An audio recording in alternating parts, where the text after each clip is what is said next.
Yes. Ni lazima tukae tukichanuana kwa sababu za hizi unjanja umeingia kwenye sana mtandao.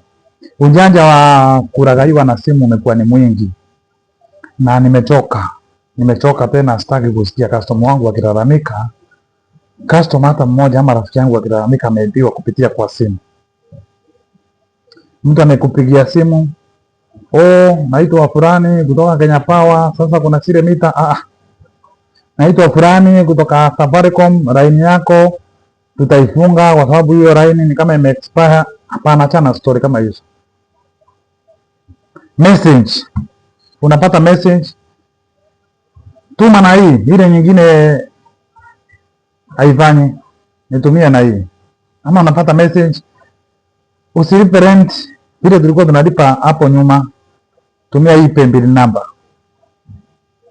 Hizo stories zimekuwa ni nyingi, zimekuwa ni too much. Ama nimekutumia pesa fulani na ni kweli kabisa pesa imeingia, hiyo nitaielezea. Nimekutumia pesa fulani, kwa hivyo nifanyie reversal. Mtu akitaka reversal, wacha apige Safaricom, ampigie customer care wa Safaricom. Ni kweli amekutumia pesa, inaonekana kwa simu yako, balance ziko pesa, yani real money. Umetumia pesa niko kwa simu.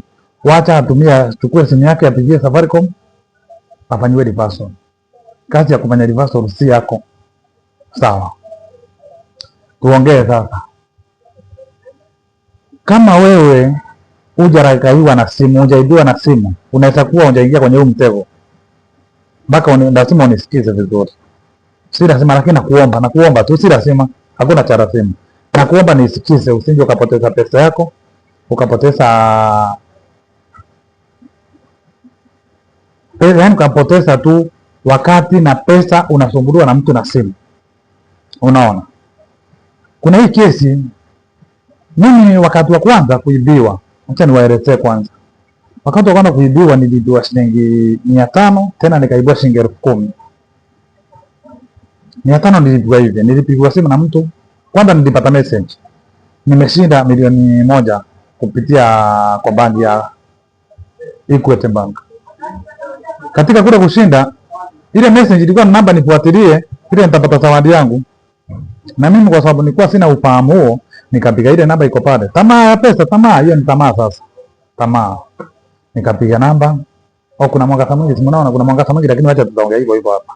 Hiyo video itaifanyia hapa, mwangaza naona ni mwingi lakini sawa. So nikapiga ile namba, alafu nikaambiwa lazima nitafute simu nyingine, ile yangu nilikuwa natumia nayo kwa mkono, mpaka nipewe steps zenye nitafanya kwa simu ndio niweze kuwekewa zile pesa. Nikafurahia, nikasema kumbe sasa mpango umeingiliana, mpango mzima. Hatuchukua simu ndogo, line nyingine tofauti, nikapiga simu ile namba. Wewe ndio Martin? Yes. Sasa fanya hivi, nenda kwa M-Pesa. Nenda kwa withdraw. Nenda kwa yani kaambiwa story nyingi mpaka dakika ya mwisho nilistuka simu inaniambia you have withdrawn this and this amount of money from ATM number this and this from Nairobi. Sijui Nairobi ilikuwa ni wapi. Pesa nimetoa pesa tayari. Alafu yule jamaa ananipigia ndio hiyo message imeingia, usishare na mtu yote, futa hiyo message. Sijui alikuwa anataka kufanya nini. Katika kusoma ile message nimetoa pesa na mimi naona hata balance ya simu yangu imepungua. Nilikuwa na 500 na kama 80. Nilikuwa nimebaki karibu shilingi 50 pale. Hata ndio nikastuka, kumbe ninaibiwa. Nikababaika yani. Nikaenda Equity Bank kwa ATM, nikaangalia balance. Nilikuwa na vipesa kidogo. Nikakuta ile pesa haijaguzwa. Wale watu walicheza na akili zangu kwa simu peke yake.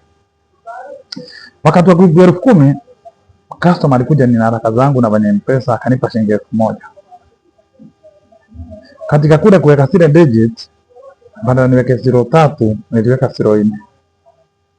Na ile customer kana ile pesa na akatoa. Kitambo nishtuke, nilimwekea 10,000 na 1,000. Muda ulikuwa umeisha na ile mtu ametoa pesa.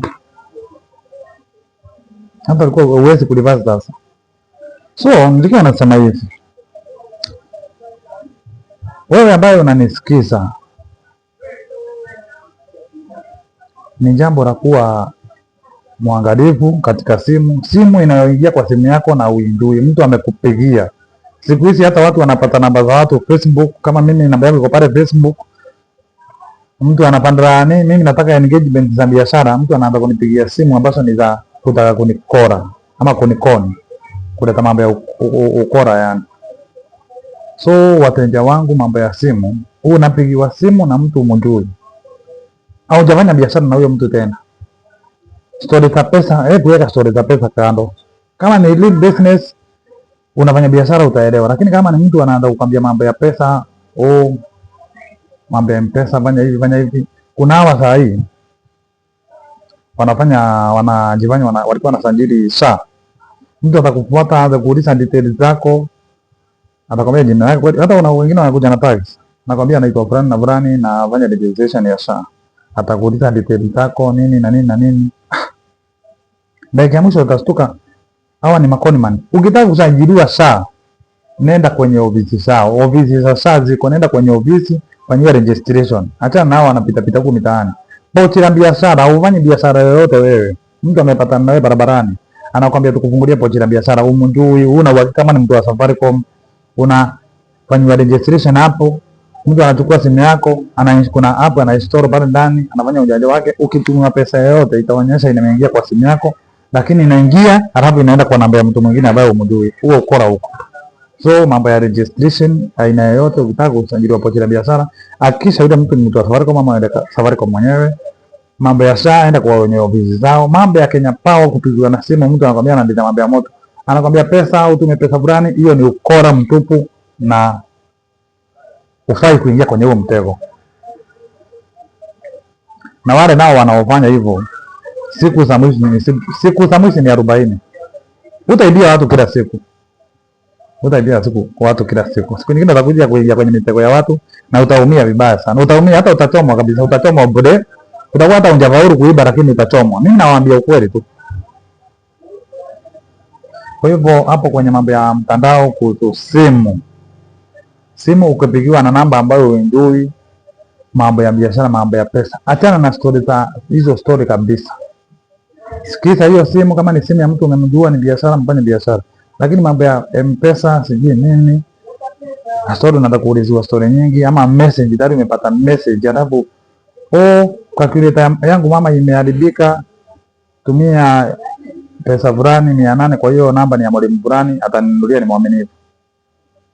Piga simu moja kwa moja shuleni kwa mtoto wako, upate kama kuna udhibitisho wa kuwa ile message inatoka shuleni kwa mtoto.